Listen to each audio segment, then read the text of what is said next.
I love Jeff Goldblum. Over a 50-year acting career, he's played unforgettable roles, like the snarky scientist in Jurassic Park. He saved the world from an alien invasion with Will Smith in Independence Day. And most recently, he was incredible in Thor Ragnarok. Next year, he'll be in the newest installment of Jurassic Park, and Jeff even has his own show on Disney+. But the one place I didn't expect him to show up was in jazz. Jeff Goldblum is a surprisingly dedicated jazz pianist. He played a weekly gig in LA with his band, the Mildred Snitzer Orchestra, until the pandemic, and he still practices every morning. He's released 2 albums with his band. Their latest is I Shouldn't Be Telling You This, featuring vocals from Gregory Porter, Fiona Apple, Miley Cyrus, and more. And before you start thinking this is just a celebrity vanity project, it's not. Jeff's been playing around for 30 years in clubs and bars. Broken Record producer Leah Rose and I talked to Jeff on Zoom about his career as a musician. He told us about how he started playing piano in Pittsburgh cocktail lounges at 15, about his morning practice routine, and he tells us about meeting 2 of his heroes, Stevie Wonder and Muhammad Ali. This is Broken Record, liner notes for the digital age. I'm Justin Richmond. Here's Leah Rose and me in conversation with Jeff Goldblum. Hi, Justin. Hey. Hi, Leah Rose. Thanks for doing this. Oh, my pleasure. You kidding? I'm honored and thrilled. Hey, I just was listening to a little bit of your podcast with Esperanza Spalding. Yeah, isn't she incredible? So incredible. And I met her. I was invited because I know a little bit Wayne Shorter and his wife. So I was invited to his house, and saw a little bit of a presentation of what they're working on now. Their opera. Yeah, their opera. And it was great. Yeah, and she wears those Life Force suits. She has like 10 of them, and she wears it every single day. So she gets that out of the way. She doesn't have to worry about how she looks, what she puts on. Just like I think Einstein did that, and my character in The Fly did that. I show Gina Davis my closet at some point. I've got 5 herringbone jackets, and I say, yeah, I don't want to have to think about what I'm putting on. Yeah, that's like the Steve Jobs thing too. Yeah, same thing. Well, all of us kooky. I'm not like that in real life. I'm just kind of a regular nincompoop in real life. Oh, come on. Well, I don't know about that, but I was at the Grove about 12 years ago. It must have been right before Christmas time because there was a Christmas tree setting up, and I was there and I was like, wait a second, is that Jeff Goldblum? And you were rehearsing. I wasn't there for the big thing, but you were rehearsing earlier in the afternoon. I was like, holy shit, he plays piano too. And you were like really good. I'll be darned. I know exactly what you're talking about. That's the only time we ever played the Grove like that. But we played something there. And you know who else was on that bill? Was Burt Bacharach. Oh, I missed Burt? Yeah. Man. They asked us to be part of this, tree lighting ceremony or Christmas Eve thing, or I don't know what it was. But we played some Christmas song. We just came out with a Christmas song. Now, you can log on and get Winter Wonderland. We do a nice little version, I like that, what we did. How about that? I later saw you at Rockwell. Like, when did you start performing again? Like, when did you start getting out and putting a band together and playing? About 30 years ago. Now, it's been 3 decades where my friend John Mastro and I, here's what happened. Peter Weller said, hey, let's play out and about. We'd been fooling around at my house. He plays trumpet a little bit, and nicely, very nicely. And we did that. And then he got the idea we should play out and about. So there was a lovely guitar player that he knew, and a place that he said they'd let us set our stuff up and play during brunch or something like that. And we started to play out and about. And then he's gone off and done other things. But we had this band that grew, and whenever I've not been working, I keep doing it. And now it's even before we did these records, it sort of developed. We've been playing at this place, Rockwell, where you saw us like for the last, 6 or 7 or 8 years or something, whenever I'm not working, once a week. And so as much acting as I do, I've now clocked as many hours of so-called performance, but it always just feels like hanging out and playing and rehearsing publicly. And I just kind of adore it, more than anything else. And now it's become a show that we do in theaters, big theaters. We did the Glastonbury Festival and go all over. And it kind of translates itself wherever we go, where we play stuff that now we kind of cook up, and the band is really good. And then I do spontaneous games and talking and Goldblum stuff with people. And why the piano? Why is that your instrument of choice? Well, I'm not one of those guys who ever had much of a facility for anything else. I like to drum on things, and I like the piano, and to the extent that it's percussive. So I like to tap dance, and I was always interested in making rhythms. But the piano was just something that was around our house. I grew up in Pittsburgh, and we had a piano there, and then they gave us lessons. My mom was dutifully good about exposing us to things that might interest us. And she gave us all lessons. My brother had a clarinet for a little bit. But we had a piano, and I had some facility for it, but didn't know the joys of discipline yet, would dread the lessons and Tommy Emmel coming over, and I hadn't practiced. And But then he gave me a piece of music, an arrangement that I learned, because I'd learned how to read music, of Alley Cat. And I first sort of became aware of syncopation and that kind of thing, and just killed me. And I was I'm going to sit here and play until I'm going to practice now until I can do this. I just love it so much. And then I think Stairway to the Stars and Deep Purple were the next two things that they were chords. I had been playing Czerny and, just some, scales things. And, but something about those chords just got me, and I just started to get better and play. And then we had fake books around. And then I got with this teacher, Frank Conamondo, in Pittsburgh, that people may know. And he was great. I used to go over to his house. My parents were good that way. And he taught me about composition and harmony and different voicings and different modes and how to possibly improvise to, what was going on. And I just fell in love with it. And then around 15 years old, I thought I'd already set my heart on a career in acting, but I just, like I do now, had this side parallel passion for piano and music, and got the yellow pages and started to go through them, cocktail lounges, and started to cold call people and say, hey, I understand that you're interested in a pianist. And most of them would say, no, we don't have I don't know who this is, kid. Well, you were misinformed. But a couple of them said, who's this? Yeah, we got a piano here. Nobody's playing. We come down and play it. And I got a couple of gigs that way. And so That's amazing. Yeah, I know. Just for the fun of it. What were you playing? Oh, well, I would bring the fake book with me, like I used to do up until recently, really, until we really kind of honed our repertoire and had something to kind of present. And I had a show which has games and things in it. It's kind of a neat 3 hours actually for me. But at that time, I just brought my fake books and would just go through them. My dad's favorite song was Misty. He loved Errol Garner and exposed me to it early on. I'm still crazy about him, and he brought home that album, Errol Garner plays Misty, and I'd listen to that. So anyway, I'd play that and other things. I think I played, Satin Doll, probably Girl from Ipanema, probably, anything else. And then I would take requests. I'd say, what do you want me to play? And then I'd look it up. I'd see if I have it, because I could kind of, cold read a lead sheet, like that. Were people receptive in these bars? I don't imagine Pittsburgh as being like a big jazz town, even though I found out a bunch of jazz, like Art Blakey and Errol are from there. But were they receptive when you were playing?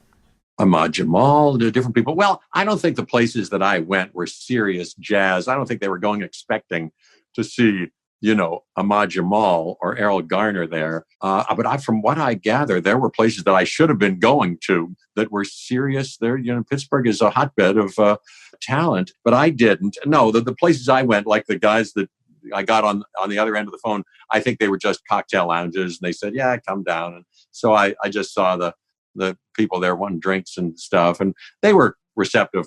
They were receptive enough, to what I thought I was doing. You weren't getting booed. People were appreciative of at least listening. They seemed tickled in some way, Yeah.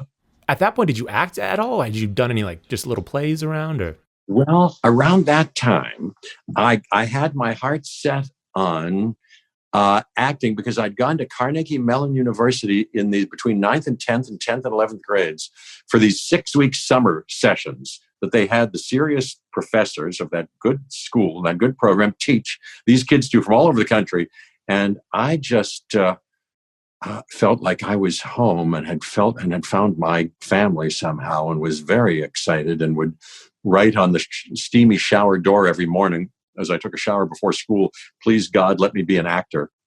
And then I kept it secret. I would wipe it away so nobody saw it, because it was just a secret of mine. But I was sort of baying at the moon about the whole thing. But I hadn't really done anything, because even the kind of cheesy thing in the high school that I went to, which was sort of provincial in some ways, they did Oklahoma or something like that. But I kind of didn't participate. I was stupidly not, kind of thought I had other notions and this and that. And as soon as I could get out at 17, I graduated, went to New York somehow, and got to the neighborhood playhouse where Sandy Meisner, a great acting teacher, was teaching. And that's when I started to do it, but still hadn't really done anything. Studied that year. And then in between the first and second year, I fell into, by a fluke, a production of my first job. And the first thing didn't even go up for. They called the school, in fact, said, "Do you have anybody tall that could be a guard in this thing? We're doing this musical version of Two Gentlemen of Verona."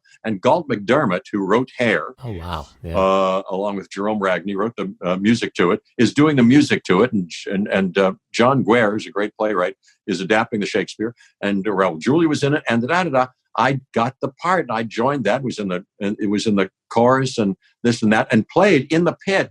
I used to go down play piano when I was down there, and in the pit was Thad Jones. Wow. Would be in the pit. All these guys take little stints in Broadway orchestra pits sometimes. And I had seen him because my dad, the jazz fan, we'd gone to Atlantic City from Pittsburgh. We'd driven to Atlantic City like we used to do several years. And like on the Steel Pier or something, he said, "Hey, I see that Thad Jones and Mel Lewis are playing. We got to go see them." So I saw them and their big band live. I can still remember it. Anyway, then I saw him. I was like, "Hey, I saw you." And I play a little. And so I was playing with these guys, with a lot of moxie. Was Galt McDermott down in the pit too? Galt McDermott, no, he would, that was a Broadway show. It was the biggest hit the Shakespeare Festival had ever had. And it caused a big stir that summer at the Delacorte outside. And then we went to the St. James Theater. I was there for a year, understudied one of the bigger parts. And no, the composer of it, I think they check in on it probably. Sure. Right. Even unbeknownst to us sometimes. But no, my friend Tom Pearson was conducting, and who else was in that pit for a while, who played drums? Bernard Purdy. Do you know Bernard Purdy? We were supposed to interview him for this. Well, this is 1971, and he was, in his full flush of his brilliant tendencies, having played for Aretha Franklin with Bernard Purdy. How about that? So did you talk to these guys and sort of ask them, like, glean advice or? I was stupid. Like, I've always been kind of stupid. I kind of am like Zelig in some way. I kind of would show up and just had a lucky, intersection with some of these types. But unlike now, where I wouldn't get really hip, I was sort of stupid. And now you can go on IMDb, you can use, Wikipedia. Before I have meetings, I go and work with people. I go, geez, oh, right. I know them, but there are all sorts of stories that I could tell you about actors that I've worked with, and including Thad Jones and Bernard Purdy, who I barely realized how lucky I was. Right. Likewise with many actors. But now that's why I kind of go, I hope it's not a violation of protocol, but I find out about it. You do some research. Yeah, I do my research, and I say, oh, and then I ask them questions. So cool. So early on, so those early performances at like Pittsburgh bars, those are your first public performances ever. Yeah, you could say that. I guess so. That's right. That's so strange. It's so funny that was you go on to act, and acting was really the main thing you were after. Yeah. But then the earliest public display of Jeff Goldblum is playing piano. Yeah, that's right. It was first. That's why it feels natural now, and it was always just for fun. I never had any kind of identity investment in it, like or careerism about it. I was just like, hey, I just want to do this. This is fun. And still, that's kind of how this whole thing has happened now. And it just changes my days and my life every day. Like this morning, I get up and play for about an hour. It's one of the first things I do before the kids get up at around 5 a.m. or 6 a.m. I work out here and I play piano and I work on my lines for Jurassic World at this point. So I got a part to work on. So I get all my homework done. Now I know what it's like to be disciplined and how that can bear fruit. And so I just play and it changes my day. Music is as much a meditation and a tonic for me as anything that I do. And I just adore it. And then playing out and about, which is kind of developed now, and making these records is just as sweet a thing as, could have happened to a fella here on earth. How was it playing with those guys? Because you didn't go to, a lot of your band, like Berkeley, and they played with other great players. Yeah. They all went there. They're all to all those places, and they're masters, and they teach. Yeah, and they're great for me. No, it's just great playing with all those guys, And now what I do every morning actually is from the last album, which is what we're going to be playing when we do it. I hope live again soon. Is we're going to be doing a lot of that stuff. So I put on the album and play along with the songs, plus several other things that we're cooking up that are currently in our back burner. But I play all of it every day. I go through that whole album and play all of it. You go through your most recent record and play along? Yep. Wow. Yep. Every day with Miley Cyrus and Fiona Apple and Sharon Van Etten and Anna Calvi, everybody, Anara George and Gregory Porter. Every single day I play, at least once in the morning, make someone happy. I'm getting better, I tell you. Do you almost wish you could re-record the album? Do you feel like you were getting it under your fingers better? Oh, yeah. At the time we did the album, we had just come up with these arrangements. The first album was something else. We did this kind of, a facsimile of our Rockwell date and was very spontaneous. And the songs we played, we had maybe a couple of takes, but it was whatever came out, and so I was it was however we did it. But we arranged these a little more complicatedly and sophisticatedly, and I had something to learn on them. And I was just getting my sea legs on most of them as we recorded them, and kind of reading and turning pages and getting them done. But now I know all of them. I keep investigating them every day and do different things every day with them. But they're more under my fingers for sure. How do you go about choosing the vocalists that you work with? Is there a type of voice that you feel especially drawn to? Well, we had a wish list, and we have many people. I do, and the band did. I sort of defer sometimes to them. They know who they like, and I love their taste. But I was crazy about all these people that we worked with. Gregory Porter, is kind of the way we got hooked up with Decca. I was promoting Thor, that movie, a few years ago, and I did the Graham Norton show in London, and Gregory Porter was the musical guest, and he was promoting that Nat King Cole album, and he wanted to sing Mona Lisa, and he had done it with just a piano player, and said, "Hey, do you want to accompany me on the show?" And we ran through it backstage once, and I did, and it was because Decca, Tom Lewis, Rebecca Allen, saw the show and said, "Hey, maybe we should do something with Jeff," that whole thing came about. So anyway, I was thrilled that he was on the album, and I love his voice. And we were thinking, gee, if it was even before he agreed to do it, that I had proposed it to him, that we said, what would he sing? What could he sing? Everything he sings, but we like this song, Make Someone Happy. And we can do it so slowly that it could be right in his sweet spot. And sure enough, I'm just crazy about what he did with us. And then the other singers, we were looking for singers who weren't ordinarily in the jazz vein. Right. And thought that their brilliant, unique, artistry could mash up with us in a way that would be unexpected, surprising. And on a lot of those songs, as you know, we mashed up a couple of different tunes, jazz tunes to jazz standards with, pop tunes. Yeah, the Sidewinder with the beat goes on. I've listened to the Sidewinder so many times. I've listened to Beat Goes On a bunch of times, and they fit together so well. It had never occurred to me until I listened to the record. It's so incredible. Yeah, the guys from the band, they all did that. That was the same harmonic composition. And, I love that. Yeah, the beat goes on with Sidewinder. We played that at gigs before. That was in our, sometimes repertoire. And it always drove me crazy. I love that song. It just drives me wild. But how about The Thrill Is Gone that Miley does with Django?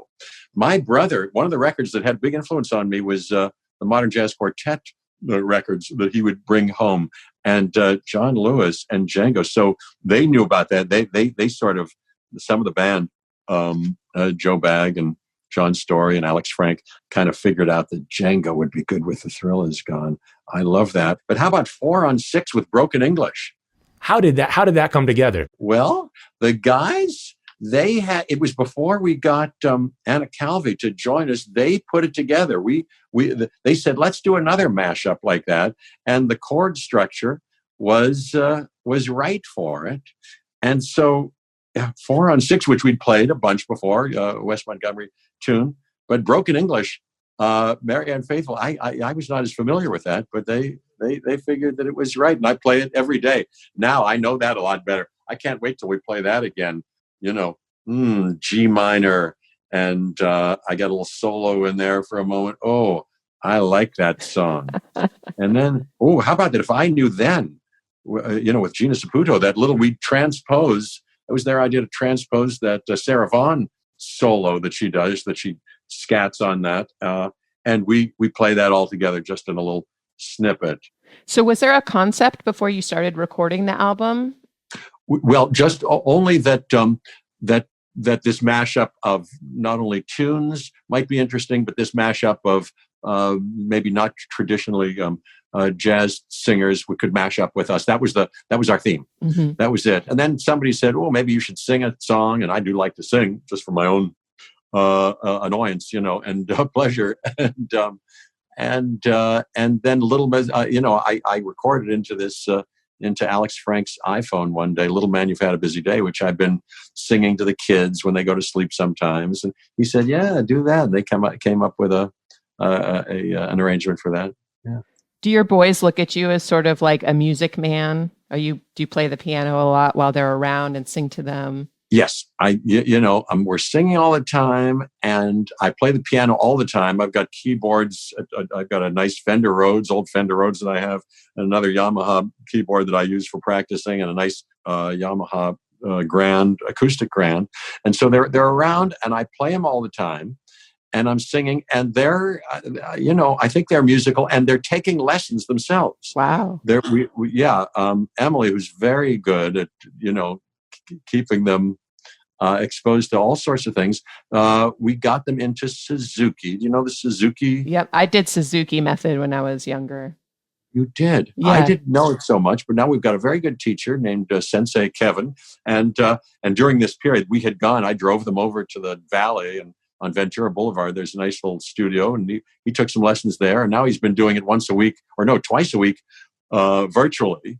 And I play with him every day, but believe it or not, he's 5, Charlie, the other one, you have to kind of force him. He does as little as possible. He's really not interested in it. He plays Twinkle, Twinkle, Little Star. But Charlie is going through this Suzuki book, and he does what I do, I guess, because maybe I've modeled it, but he knows that I play every morning. So every morning he gets up at 6:30 and he runs through his whole repertoire. Wow. Yeah. And he's just learning to, do things with hands together, wow. in unison. But he's learning a couple pieces where there's some where he separates them, and there's something coordinated you got to do with 2 different hands. And he's worked on it, and he's getting them better, and he's passing through stages, and it just kind of thrills me like the average papa. I look at it, and it kind of, just blows my mind. That's incredible. Yeah. It's amazing. I'm going to send my kids to your house, Jeff. You can get them disciplined. Really? How many kids you got? What are they doing? 2. I have 4-year-old and a almost 2-year-old. Hey, we're in the same boat. Well, that's it. They started around, 4. So it's been easy. And I look at him. One of the things that I say to myself, and oftentimes aloud to Emily, is, wow, I started taking lessons when I was, I think, I don't know, 8, 9, 10, something like that. I was not playing like he was at 10. And then he says, we do listening things. He goes, here, play what I just did.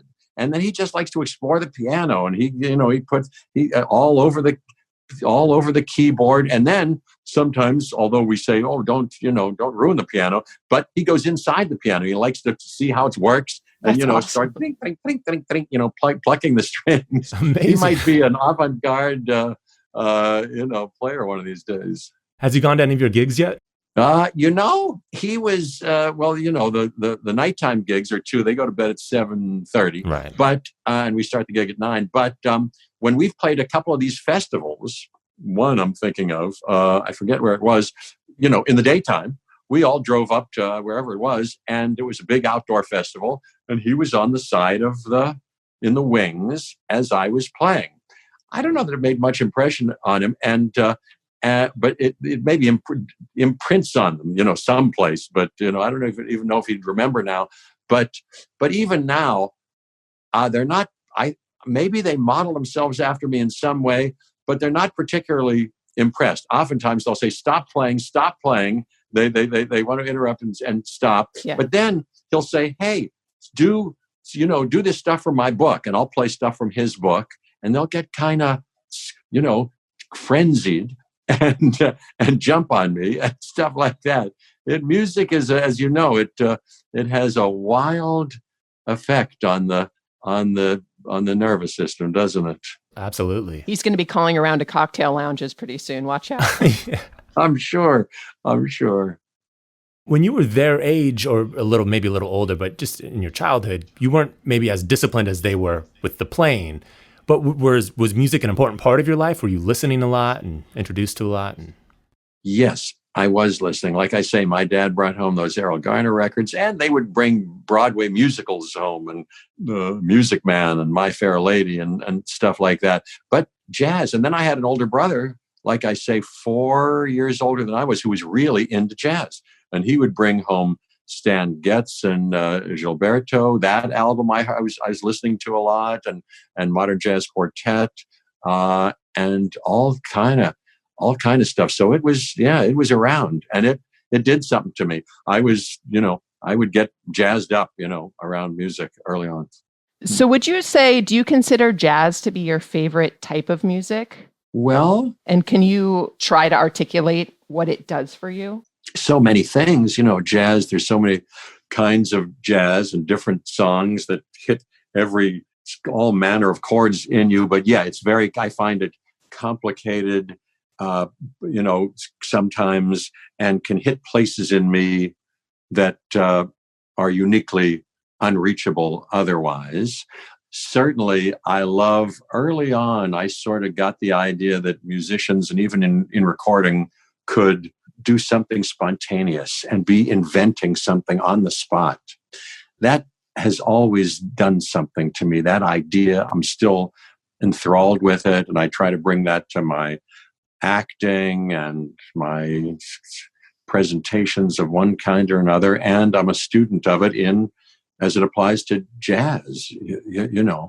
I just love that. I love to try it myself and feel like I'm inventing right now, and it kind of calls upon you it obliges you to be present, which sort of overlaps with another of my interests. I've had some exposure to Eckhart Tolle, for instance, and Be Here Now from the 60s, Ram Dass and stuff. So that's been part of my appetite and interest all along. So it does all those things. But jazz, when I saw that movie, which I'll bet you like, Around Midnight, with Herbie Hancock playing a part in it, and Dexter Gordon, of course, when I saw that in the theater, I just started to cry at one point. Tears sprang out of my eyes when they started to play something, and there was no reason. There was no lyric. There weren't lyrics to it. It was, of course, an instrumental, and it was Herbie playing something, and it was just the complication and the lushness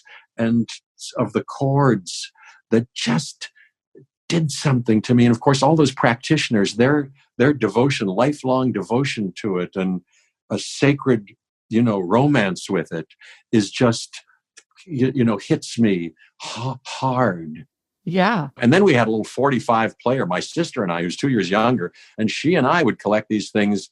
Oh boy, there were a couple that we just played over and over again. I got this Stevie Wonder record of For Once in My Life that I played over, and I must have played it thousands of times. And now I've come to meet him and know him a little bit. Believe it or not, he stopped in to one of the recording sessions on our first album. How frightening was that? I know. I just adore him. I've adored him my whole life. But all these 45s we played over and over again. We played this Peggy Lee song, Is That All There Is? A lot. We had a little 45 of that. So it was all over the place. Yeah. So what do you say to Stevie Wonder when you meet him? Because people must come up to you all the time and want, it's like, this is my chance. This is Jeff Goldblum. What do I say? Well, so I'm sensitive to, how, he must be beleaguered. And, his wife was very nice. We've become friendly with his wife. We were on a cruise. It was a kind of an intimate, a semi-intimate, setting where we first met. And he couldn't have been sweeter. I was very nice. And, as you can imagine, he touches you and I touched his, we were holding hands a little bit and, I said into his ear, it was a little noisy around. I said, how much I adored him and this and that. And, we talked. He couldn't have been sweeter. He was just great. It was one of the thrills of my life.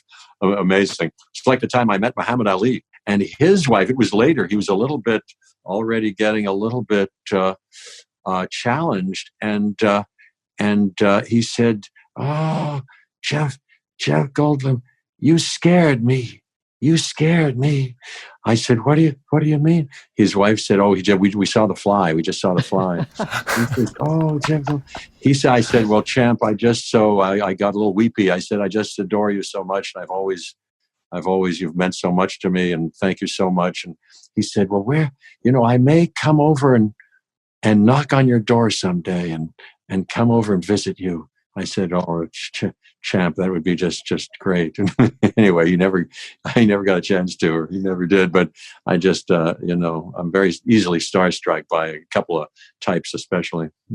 Stevie Wonder and Muhammad Ali are two good types. Oh man, you're telling me.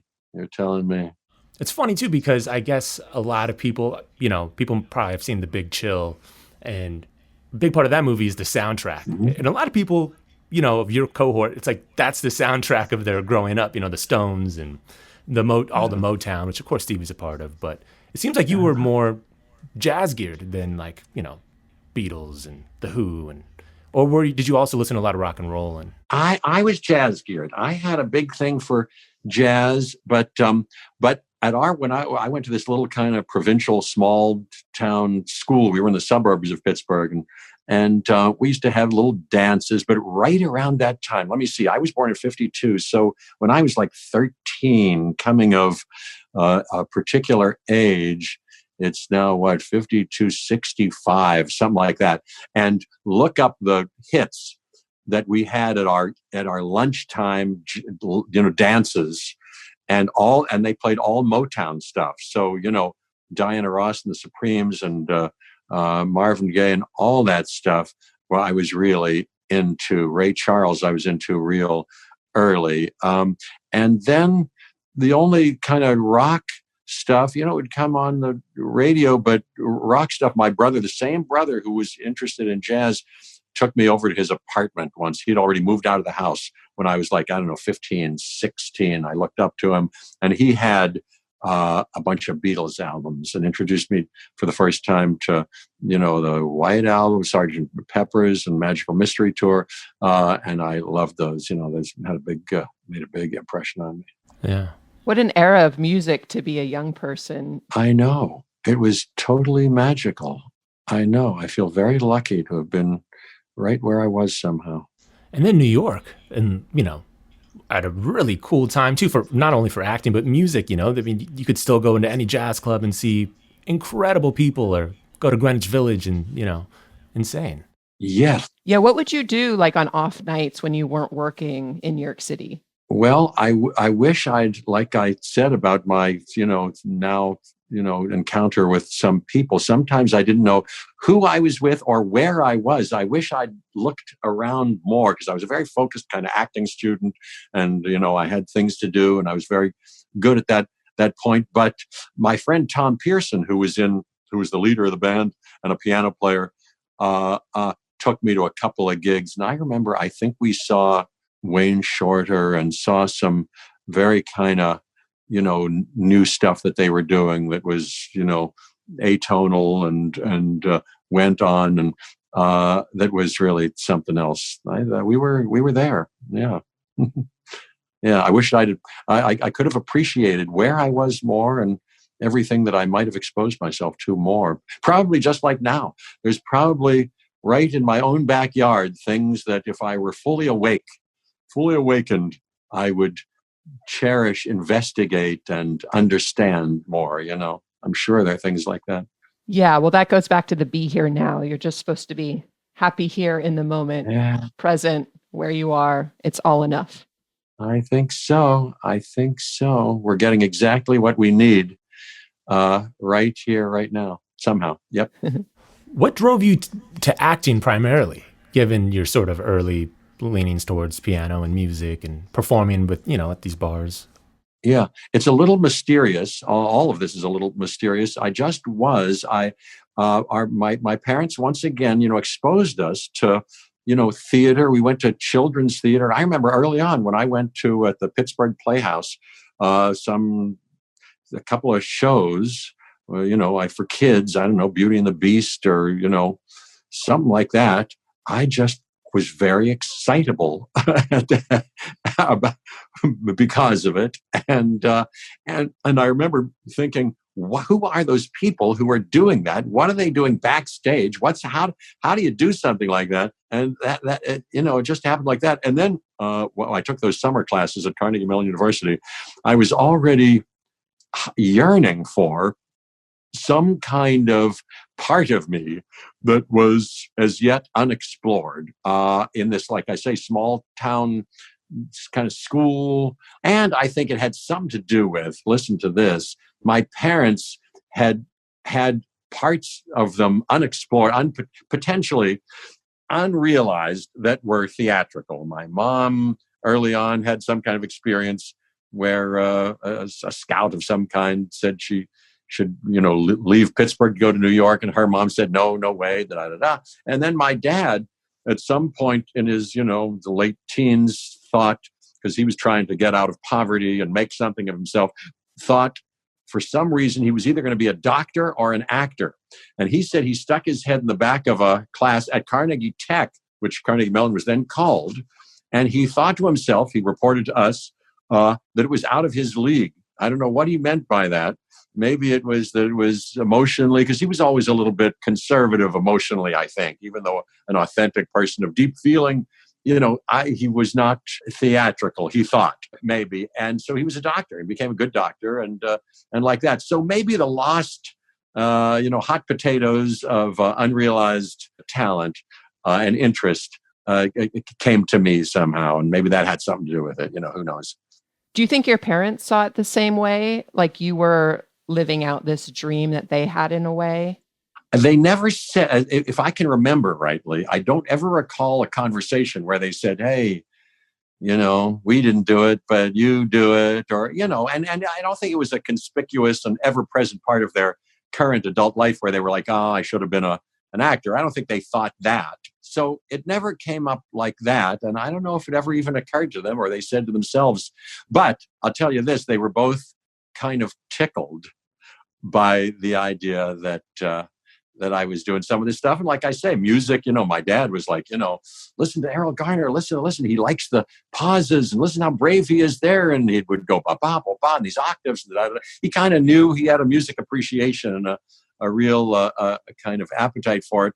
And so, that when they drove me and I could see, they were, I'm sure, grinning, at me playing at these cocktail lounges. And then a couple of years later, once I was in New York and did one of my early plays, I did a play called City Sugar, this by Stephen Polyakov, a British writer, where I was the lead character in a kind of an off-Broadway theater. And it was the first big part that I'd had. And my dad and my parents came to see it. And after the show, my dad came backstage and he burst into tears and he threw his arms around me and hugged me. And it wasn't either of those things. The tears part and the hugging part were uncharacteristic.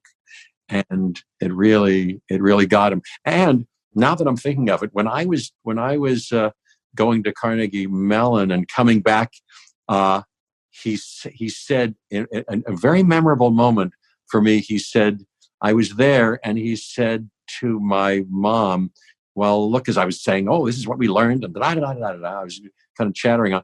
He said, "Look, the kid is stimulated." He said, "The kid is stimulated," and I remember that. I think he appreciated, because he had said to me, I don't care what you do. You don't have to be a doctor like me, but if you find something you love to do, that's a compass and a key to your, vocational choice. So he was smart, and he realized that I'd sort of found something. Yeah. How about that? What a soulful guy your dad was, Yeah. especially for a doctor. You don't think of a doctor as being, but so open and just encouraging and able to hear the stuff in the music and explain it to you and take the time. Yeah, he was actually very lucky, very grateful for the parents that I had. It's not as if I've gone through my life without, dark struggles of one kind or another. And I think healthy struggles where I'd find my own separate identity from theirs. But in fact, I'm very grateful for those two parents. They were just the right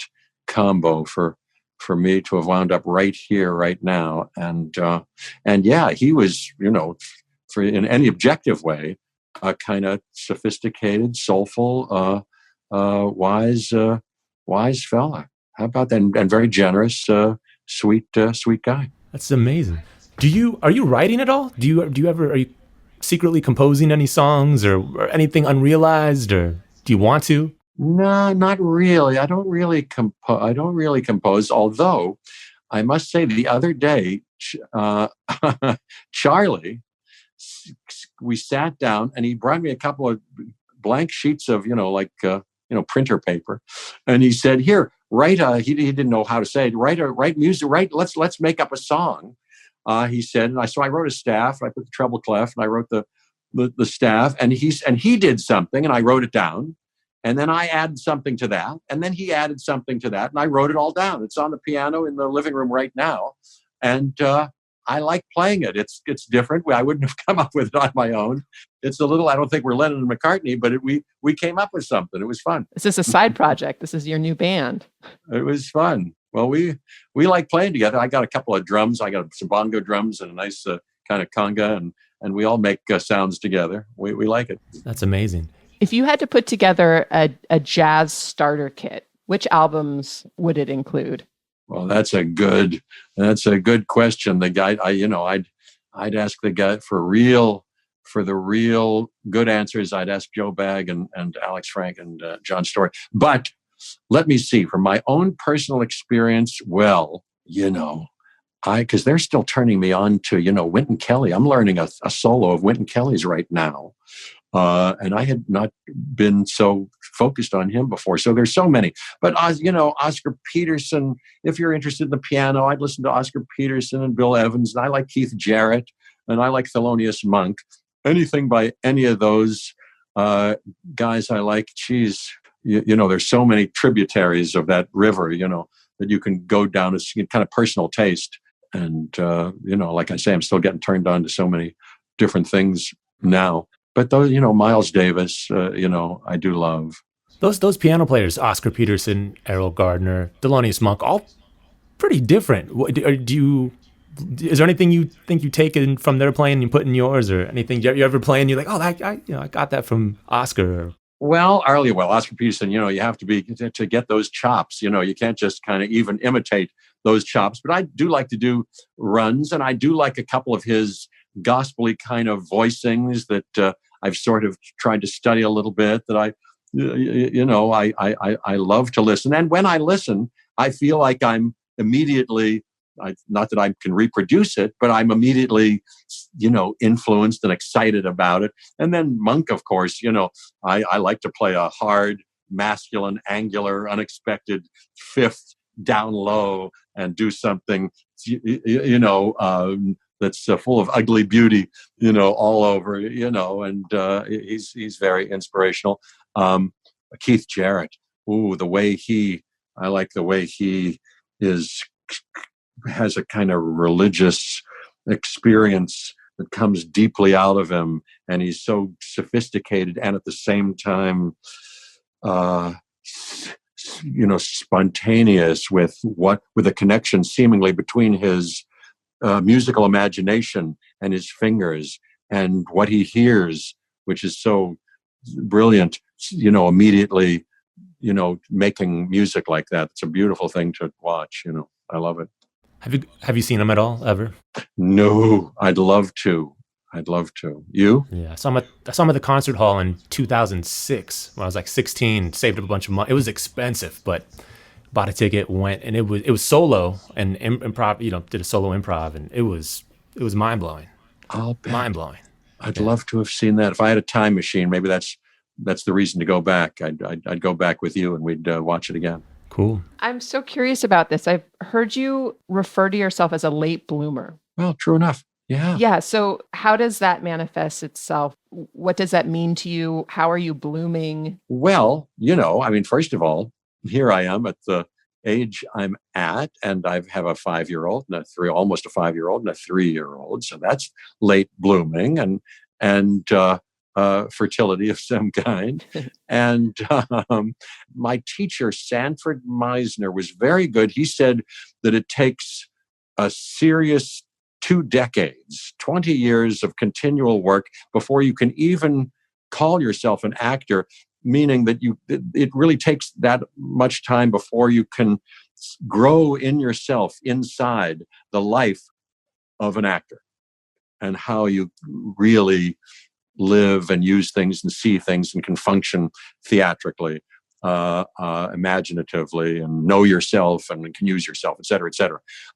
And then he said after that, it takes a lifetime, if you're lucky, to keep getting opportunities of progress, where you can keep progressing. And that's the aim. That's what I'm recommend to you and setting. And I think I took that to heart. So even if I wasn't made of that kind of stuff, although I think I was a kind of slow learner of some kind, and I took it to heart and have sort of at least imagined that I have designed, that there's some design that's a little bit like that for my arc, not only acting wise, but musically, certainly. I mean, I'm at a time right now of more flourishing and flowering than ever with these records and with what I'm doing. I'm playing better than ever. I played this morning better than I'd played yesterday and ever, I think. I look for that, and I think that's what's happening. And in life, my gosh, here I am with these kids and learning by leaps and bounds. And I've got this show, The World According to Jeff Goldblum, where I'm ostensibly to make use of my curiosity and my learning, exposing myself while in the learning curve. And so I'm a humble student and full of eager learning. So I think I'm blooming late.